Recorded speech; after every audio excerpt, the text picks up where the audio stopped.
And I will tell you that I am very, very proud and very happy to welcome to Iowa and to be the individual who has the opportunity to introduce my friend, and I believe a friend here to Iowa, Governor Christie of New Jersey.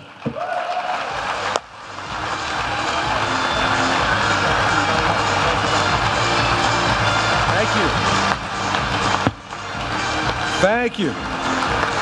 Thank you very much. Thank you all for being here today. I want to thank my friend Steve King, and I want to tell you something about him. He made me sound like the hero in front of that congressional committee in 2009. Let me tell you that on that committee that day, there was just one Republican who sat there the entire time during that hearing while they were beating me up and beat them up right back. That was Steve King. When I left that hearing room that day, he waited for me in the hallway, and I said to him, Congressman, I never met him before in my life. I said, Congressman, with what you just did in there, the way you stood up for me, anything you ever need from me again in my career, if anything comes to my career, you just pick up the phone and call. And he's a good man and a great friend, and I'm happy to be here with all of you today. So, now, I've read a lot of stuff before I came out here to the summit, and I've heard the conventional wisdom. Don't they know I am from New Jersey? And this doesn't bother me one bit.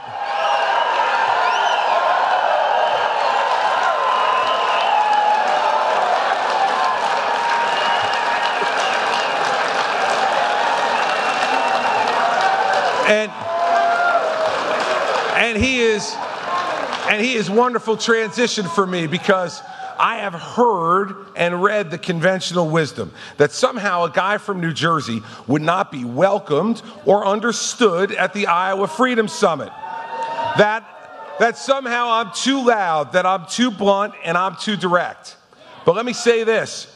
I've been to Iowa 11 times in the last 5 years. I've been invited by Terry Branstad, the governor of your state. I've been invited by Rod Blum, our congressman from the 1st District. I've been invited by the Iowa Republican Party. I've been invited by the Iowa Republicans in the state legislature. And this is the 5th time I've been invited to this state by our friend, Congressman Steve King.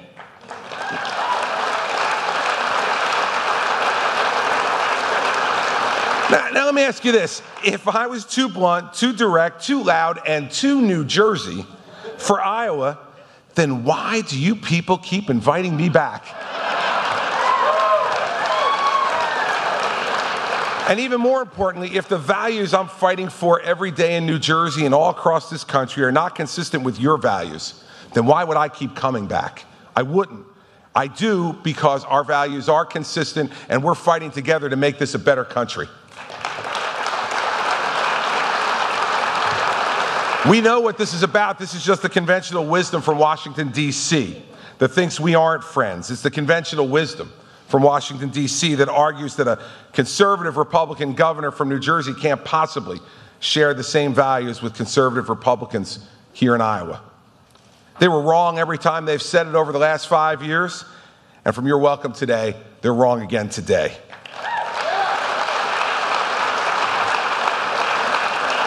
I'm here today because I've been a friend to Iowa, and Iowa's been a friend to me. I'm here today because our conservative values work not only in Iowa, but I'm living proof that they work in New Jersey too. See, I've traveled this country now the last year. I've been in 37 different states, and I've traveled over 106,000 miles to support Republican governors and Republican candidates for governor in every corner of this country. And I've learned a lot about America in the last year, and I'd like to share with you just a little bit of what I've learned. There's one emotion that I've seen more than any other. It's the same emotion no matter where I've been, whether it was at my home in New Jersey or in Illinois, in Pennsylvania, or here in Iowa. The media will try to tell you that it's anger. It's not. It's anxiety. When the people of this country are this anxious, as they are today, this uncertain, and this unhappy about the course of our country for this long, then something has gone seriously wrong in America. The promise of America, the dream that brought so many of our forefathers across the oceans, was that in America, the people rule. In America, the government does what we want. In America, the politicians and the bureaucrats are the servants, not the masters. Now, I have to give the voters credit. They have tried over and over to change this. In 2006 and 2008, they took power from Republicans, they gave it to Democrats. In 2010 and in 2014, they took power from Democrats and they gave it to Republicans. Yet no matter how many times the voters try, the anxiety is still there. And they have a right to that anxiety. According to the Census Bureau, think about this. In 2011, 2012, and 2013, the real median household income in this country was less than $52,000. You haven't had 3 years in a row like that with no increase at all since 1993 to 1995. In other words, the average American is living just about as well as it did before our friend Al Gore invented the internet. No wonder Americans are anxious. No wonder they keep looking for change. There is economic stagnation in this country, but there is also an overwhelming feeling that it's just not possible in your family to get ahead, to really get ahead for your children and your grandchildren. That no matter how hard you work or no matter what you do, no matter what job you switch to, that a better opportunity is simply out of reach. There is uncertainty in our country, and it is a product of the failure of leadership by those we expect not just to set the tone, but to actually follow through and execute. And that failure has happened at 1600 Pennsylvania Avenue. Yes. And this doesn't just affect us here at home. This affects America around the world as well. And there's persistent divisiveness in Washington, which has not only led to paralysis and a failure to get anything done, but a culture of distrust that has begun to seep into our neighborhoods and our communities, to not trust that this government can work any longer. I met lots of people over the last year, but the one I remember the most who said something to me that really capsulized this the best was an 82-year-old woman in Florida. And she said it to me in Vero Beach. She said this. She said, "Governor, I have to ask you a question. What has happened to our country? We used to control events. Now events control us." Now, I don't want this type of country. And I don't think most Americans want that type of country either. We want a government that works the way the civics books tell us it's supposed to work. A government that works for the people, that helps make their life easier instead of making it harder every day. Yet at my core, I remain optimistic about this country. And the reason I do is remember this about our country. We are the only country in modern times who has as one of its 3 founding principles the pursuit of happiness. Think about what an extraordinary country this is, when its founding fathers not only put life and liberty as one of our founding principles, but that every American has a right to pursue happiness. Happiness as they see it, as they define it, not as some emperor, some king, or some imperial president tries to determine it at 1600 Pennsylvania Avenue.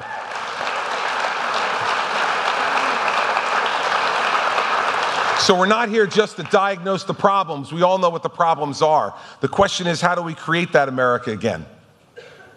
How do we renew our country so that each and every person and their children believe in the America that our founders envisioned?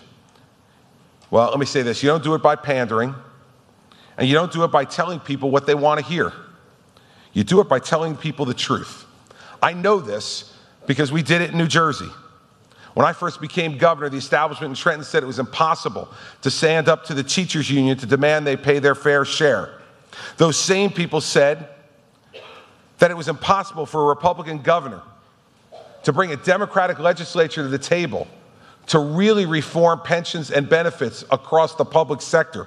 The conventional wisdom said after decades of raising spending 7, 8, 9% a year in my state, that it would be impossible not to raise taxes and to actually reduce spending.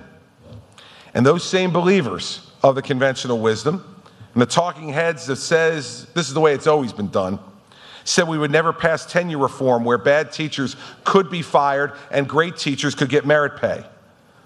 But we surprised them all. And when the same political consultants told me that there was no way I could be elected governor of New Jersey as a pro-life Republican because it had never been done before, they were wrong.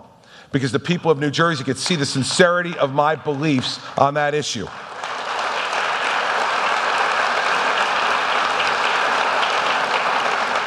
And despite what those conventional wisdom hawks may say to you, I can assure you that being pro-life is not a political liability anywhere in America. Being honest with the people you hope to represent about the feelings you hold deeply is never, ever a political liability, whether it's politically popular at the moment or not, and I will never change doing it exactly that way. Now, I ran in New Jersey as a pro-life candidate in 2009, and I won. And I ran for re-election as a pro-life governor in 2013 and won by 22 points. The notion that our party must abandon our belief in the sanctity of life to be competitive in blue states is simply not true, and I am living proof of that fact.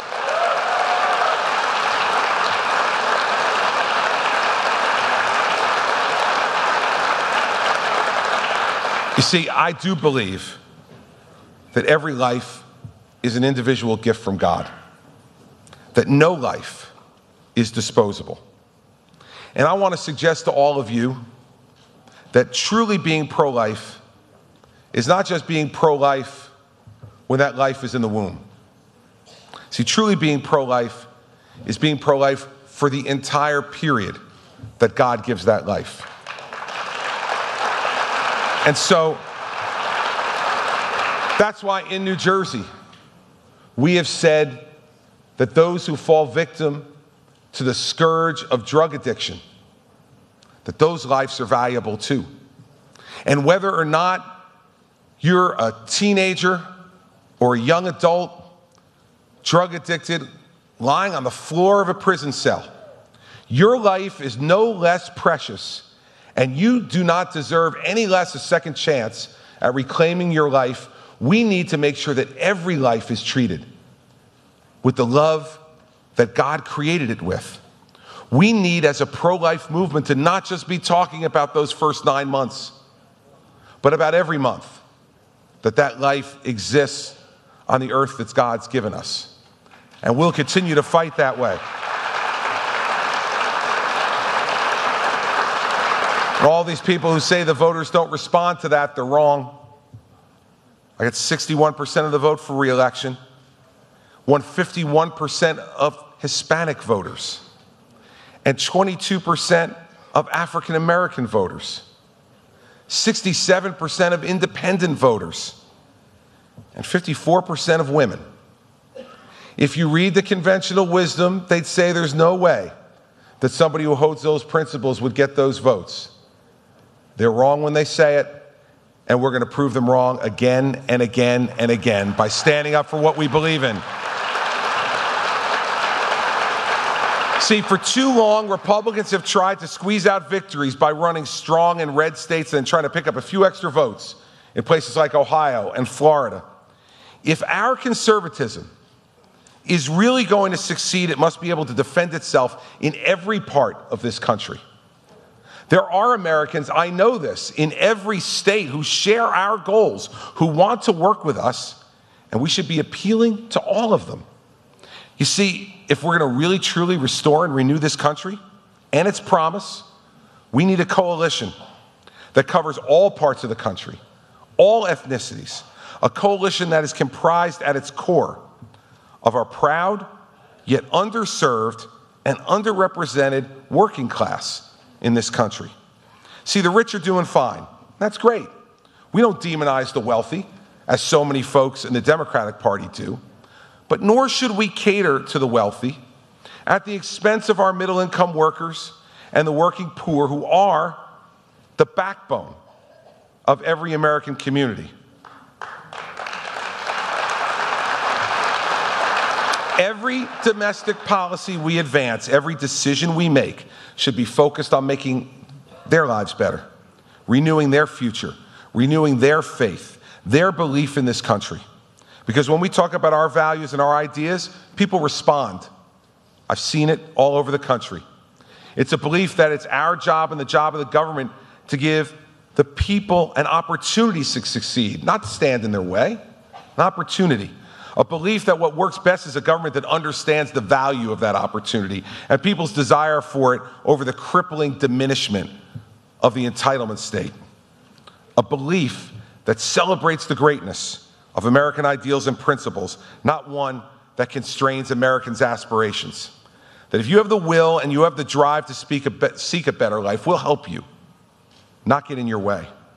We need to renew our country by once again encouraging our citizens to believe that true success is within their power, not by the power of the hand of government in Washington, D.C. See, this is what conservatism offers the people of our country today, and the hope it has always offered the people of our country. These are some of conservatism's most important principles to me, that placing the opportunity, the optimism, and the hope that is in the minds and the hearts of our fellow citizens must be ahead of the idea that government is both the deviser of all good ideas and the provider of all assistance. It's the type of conservative I am and will always be. That's the type of conservatism that I can believe can again inspire our party and our country. Now, I'm sure you will not agree with me or any other candidate on every single issue. In fact, let me give you some advice. If you want a candidate who agrees with you 100% of the time, I'll give you one suggestion. Go home and look in the mirror. You are the only person you agree with 100% of the time.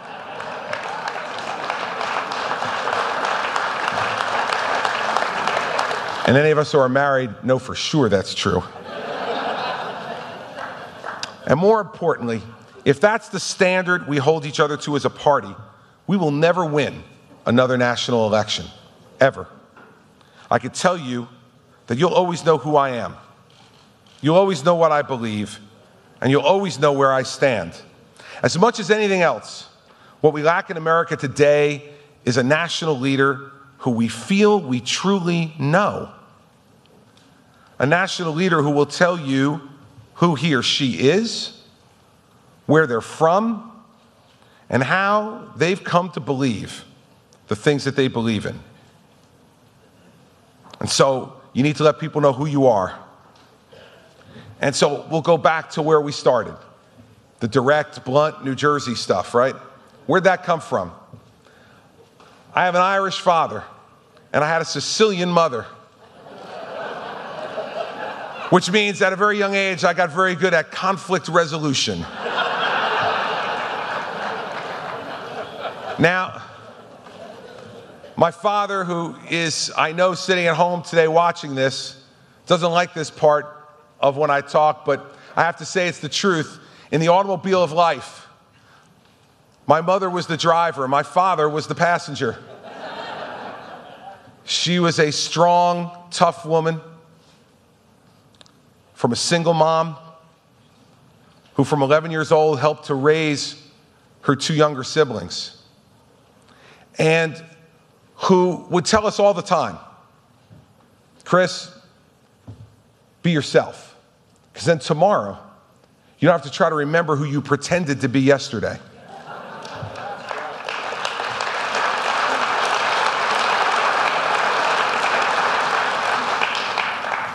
She used to say to me when she would be giving me her litany of complaints about what I had done or my siblings, like, Mom, why do I have to hear all this now? She said to me, I need to get it off my chest. There will be no deathbed confessions. You're hearing it now.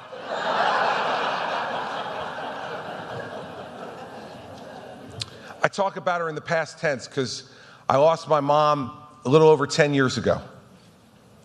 She was diagnosed with lung cancer on Valentine's Day of 2004. And by the first few days of May of that same year, she was near death.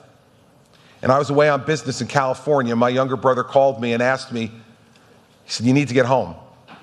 Mom's not going to last much longer." So I took the red-eye flight home from California. And I went directly to the hospital that morning. And I sat next to her, and she was kind of in and out of things. And she finally woke up, and as my mother would, she hadn't seen me for 5 days. She didn't say hello or how are you. She said, "What day is it?" I said, "It's Friday." She said, "What time is it?" And I said, "It's 9:30. And she said, "Go to work." I was the U.S. attorney at the time. I said, "Mom, I'm taking the day off today. I'm going to spend it with you." She said, "Christopher, it is a work day. Go to work." I said, "Are you afraid you're not getting your taxpayers' money's worth today? I'll make up the time. Don't worry. I want to be with you." And she reached over and she grabbed my hand. She said, "Christopher, go to work. It's where you belong." And then she looked at me and said, "There's nothing left unsaid between us." My mother had raised us our whole lives to understand that in a trusting relationship, you need to tell people what you're really feeling and what you really believe. And that sometimes it might be uncomfortable, but it's better than not saying it. And so at that moment, and I lost her 48 hours later, and it was the last conversation we ever had, but so powerful to me that 10 years later, it still defines the way I act in public life. Now, I'm sure that there are moments that she's looking down at me from heaven and saying, "Oh gosh, don't say that. I didn't mean that." But on balance, I'm sure that she's pretty happy that her son is following her lessons. I know that she'd believe this, and I know I do. It's not only within our power to make this country great again, but it is our responsibility as Americans to do so given the gifts we've been given by our predecessors. Everybody in this room would not have been here all day if you didn't believe in this country, believe in hard work. And believe me, what we've got ahead of us to fix this country is going to be hard work. But the reward will be a second American century. A second American century. I want to end with this. One of the great founders of our country, when he was right near the end of his life, wrote for posterity in his diary because he was so concerned that the country he had helped to found 50 years earlier was going off on the wrong track. So John Adams wrote for posterity, for us. He said, "You shall never know the sacrifices we endured to secure for you your liberty. I pray you will make a good use of it. For if you do not, I shall repent in heaven for ever having made the sacrifice at all." The next century does not have to be a Chinese century. It can be an American century. We do not need to have a country that stands idly by in the face of Russian aggression. We do not need to have a country that stands and watches as middle-class wages go down and our country's quality of life goes down. We do not need to have a country that looks at an entire class of children and says, "You can't learn and we can't teach you and it's not our problem." The pursuit of happiness is a goal that we need to work every day to attain. The world can't do without a second American century, and neither can my children or yours do without America being a strong, resolute leader in this world. I will guarantee you this, for me, I will not be willingly a part of a generation that makes John Adams repent in heaven for having made the sacrifices that he and our founding fathers made for the liberty we enjoy and the freedom we live under today. And I am here today because I do not believe that any of the patriots in this room want to be a part of the generation that turns over to our children a lesser, smaller America than the one that was given to us, it is time for us to stand up and fight together for the country that we were given, for the country we believe in, for the country the world needs, and for the country I want my children and your children to have. If you are willing to fight with me, I will always stand with you and fight with you and tell you the truth. God bless this country, and God bless all of you.